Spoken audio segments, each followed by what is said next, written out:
जनता जनार्दन का दिल चुराकर बैठे हुए हैं। ভারতের বিহারে পদ্ম ফুটিয়েছে মোদির বিজেপি। কংগ্রেস সহ বিরোধীদের মহাজোটের দেয়াল ভেঙে বিহারের বিধানসভা নির্বাচনে বিস্ময়কর জয়ের পর এবার পশ্চিমবঙ্গ দখলের হুমকি দিলেন ভারতের প্রধানমন্ত্রী নরেন্দ্র মোদী।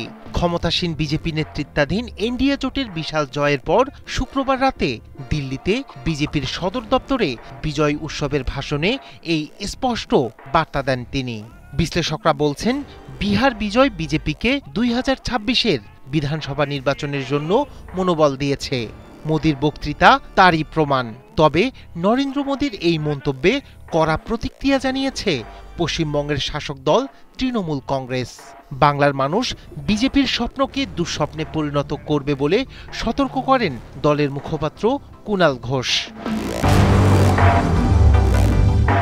ভারতের বিহার বিধানসভা নির্বাচনে নিরঙ্কুশ জয় পেয়েছে নরেন্দ্র মোদীর নেতৃত্বাধীন বিজেপি এনডিএ জোট।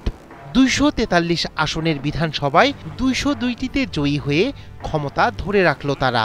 অন্যদিকে মুখ থুবড়ে পড়েছে বিরোধী শিবির।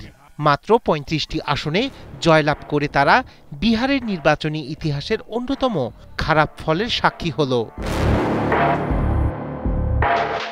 নির্বাচনে শোচনীয় পরাজয়ের পর ভোটের ফলাফল নিয়ে বিস্ময় প্রকাশ করেছেন ভারতের প্রধান বিরোধী দলীয় নেতা এবং কংগ্রেসের সাবেক সভাপতি রাহুল গান্ধী।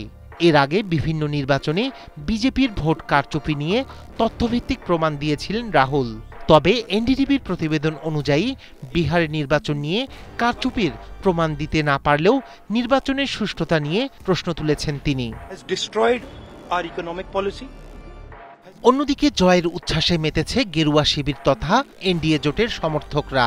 তাদের আনন্দে নতুন মাত্রা যুক্ত করেছেন প্রধানমন্ত্রী নরেন্দ্র মোদী। দিল্লির বিজেপি সদর দপ্তরে বিজয় উৎসবের ভাষণে বাংলাদেশের প্রতিবেশী রাজ্য পশ্চিমবঙ্গ দখলের হুঙ্কারও দেন তিনি। এই বিজয় পশ্চিমবঙ্গ জয়ের পথ প্রশস্ত করেছে জানিয়ে মোদী বলেন, পশ্চিমবঙ্গ থেকে তৃণমূলের জোড়া ফুল উপড়ে ফেলবে তার দল। जनता जनार्दन का दिल चुराकर बैठे हुए। নরেন্দ্র মোদীর এই বক্তব্যের পর কড়া প্রতিবাদ জানিয়েছে মমতা বন্দ্যোপাধ্যায়ের তৃণমূল। বিহার জয়ের উচ্ছ্বাসে নরেন্দ্র মোদী বাংলা নিয়ে যে ধরনের মন্তব্য করেছেন তা আশায় গুড়েবালি বলে কটাক্ষ করেন দলটির মুখপাত্র কুণাল ঘোষ। মোদীর মন্তব্যের সমালোচনা করেছে বিরোধী দল কংগ্রেসও। বিশ্লেষকদের মতে বিহারের এই ফলের পর সেখানে নতুন করে আশা দেখছে বিজেপি। তবে বিহারের জয় মানেই বাংলায় জয় নয়। মোদী শুধু মনস্তাত্ত্বিক চাপ তৈরি করতে চাইছেন বলে মনে করছেন অনেকেই। 2026-এর বিধানসভা নির্বাচনে পশ্চিমবঙ্গবাসী আবারও বিজেপির লালিত স্বপ্নকে ভেঙে চুরমার করবে বলে মনে করছে বিরোধী শিবির। Running this country into the ground. Raihan কবি শুভ্র, 71।